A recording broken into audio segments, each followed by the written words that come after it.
Hi guys, nagluto tayo ng kangkong. Ayan, nagisa na ng sibuyas, kamatis.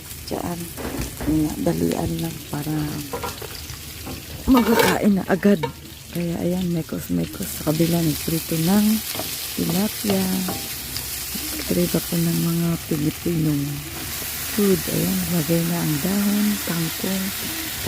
Lagay na. Lagay ng lagay. Mekos ng mekos.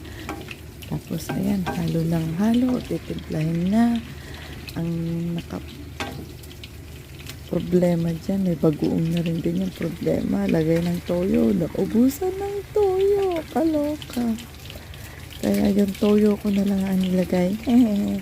Kasuka. Ayan, lagay na ng konti. Tapos ano na siya, mekos-mekos na. Ayan, nag-chopstick na tayo kasi baka madurog naman yung gulay, yung kangkong. Yan, pwede na yan guys. Kainin na natin. Let's eat na. At saka luto na rin yung aking tilapia. Bye!